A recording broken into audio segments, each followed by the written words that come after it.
Hi, this is Jack Howell. I'm here with another quick, I hope, audition video. I spent about 8 hours today listening to flutists play the preliminary round for our associate principal flute audition. And as I did with the trumpet audition, I had the thought that I wish everybody could hear this.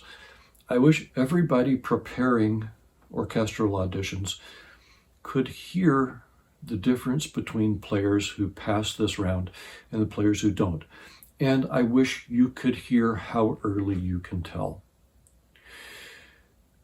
Now, when I say how early you could tell, there are two reasons for this. One is because how you play the first two notes is how you play. And if you're a clarinetist, you're going to play the Mozart clarinet concerto. And I would say that by the end of the second bar, the committee is going to know whether they like you or not. And from there, you can increase or you can decrease, with how you play Pines of Rome or how you play Brahms or Beethoven or whatever.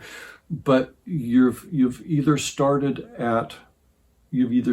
above the cut line or you've started below. And of course, you always want to start above. The other thing is that humans make decisions very quickly. We don't realize it very often, and a lot of times we don't really want to. We want our decisions to be reasoned and logical and based on a body of evidence. There's a really good book by Malcolm Gladwell called Blink that talks about this process of very rapid assessment based on subconscious information. And this kind of bottom-up decision making is very powerful, and it's very hard to ignore. And it's kind of what people mean when they say that they've got a gut feeling that, my gut said it wasn't right. That's kind of what's at work here. So at this point in my career, I've heard, I'm going to say at least 200, maybe 300 flutists play this Mozart flute concerto in G. It's almost universally the first excerpt on a preliminary round. And if we look at it, it's really quite simple. We have a G and a D in the first bar. That's the only two notes. The rhythm is quarter G, dotted 8th, 16th D, two quarter note Ds. The next bar, 8th note, octave D resolving to a C, and then a half note C. And if you're a flutist and you play a preliminary round and I hear the first two notes be equal in dynamic because they are chord tones, there's no implied motion. If I hear a crisp dotted 8th, 16th rhythm leading to the third beat, and then the fourth beat in turn leads to a gentle octave D, which resolves cleanly to a C, and then I hear a C half note with no accent, we're off to a great start. So roughly,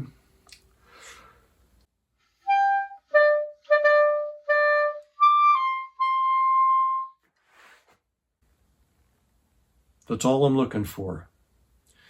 Now, the remarkable thing is that 9 out of 10 flutists didn't do that. And you think, well, how could that be? That's such an easy thing. Well, first place, because I'm married to a flutist, I know that the D and the E flat within the staff are horribly difficult to articulate. And the D an octave lower at the bottom of the staff is even harder. But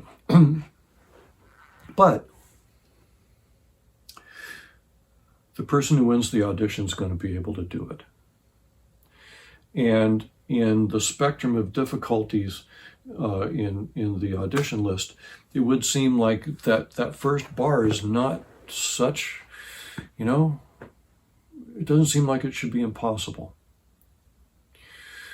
So my advice here is that whatever your instrument, whatever the calling card excerpt is, for clarinetists, of course, the clarinetists, it's the Mozart concerto. Whatever it is, put the first few seconds of it under a microscope. Make sure that there's not some difficulty that you're overlooking. Make sure that there's not something that you're taking for granted. Make sure that you're not inadvertently playing something out of tune. Just put all of your effort and all of your thought into this opening, because it has a disproportionate effect on the rest of your audition. Now, I'm not saying that if you muff the first phrase that you can't overcome it by playing the rest of the audition brilliantly. All I'm saying that human nature is working against you. If the flute players who take the trouble to play a really clean dotted 8th, 16th articulation, tend to take the trouble to play the rest of it. They tend to take the trouble to play a really beautiful Carmen. They take the trouble to play a Leonora where the long note at the end isn't, because of the piano, doesn't immediately drop like 20 cents in pitch. So I hope that helps. I guess what I tell students is pick all the low-hanging fruit.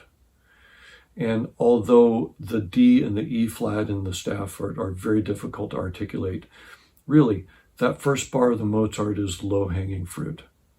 Same thing with the clarinet concerto. So, hope that helps. Go get them.